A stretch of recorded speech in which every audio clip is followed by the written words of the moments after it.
કરીશું તો આગામી દિવસોમાં ગુજરાતમાં કાળઝાળ ગરમીની આગાહી કરવામાં આવી છે। પશ્ચિમથી ઉત્તર પશ્ચિમ તરફના પવન ફૂંકાવાને કારણે આગામી 3 દિવસ બાદ તાપમાનમાં 2 થી 3 ડિગ્રીનો વધારો નોંધાશે, જેમાં ખાસ કરીને 26 એપ્રિલના રોજ ગરમીનો પારો 40 થી 43 ડિગ્રી સુધી પહોંચી શકે છે। અમદાવાદમાં પણ ગરમીનો પ્રકોપ વધતા મહત્તમ તાપમાન 42 થી 43 ડિગ્રી સુધી રહેવાનું અનુમાન છે, જ્યારે દરિયાકાંઠાના વિસ્તારોમાં ગરમ અને ભેજવાળા પવન ફૂંકાવાને કારણે તાપમાન 35 થી 40 ડિગ્રીની વચ્ચે રહેશે।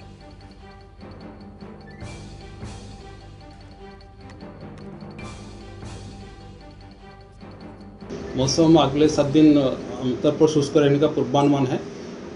इसमें जो उच्चतम तापमान है अगले 3 दिन तक कोई बड़ा बदलाव नहीं रहेगा, और लेकिन उसके आगे ग्रेजुअल धीरे धीरे 2 से 3 डिग्री टेम्परेचर बढ़ोत्तर होने का संभावना रहेगा। और जो हमारा तटीय क्षेत्र है इसमें पवन का जो दिशा रहेगा अभी पश्चिम से उत्तर पश्चिम दिशा से पवन चलने का स्थिति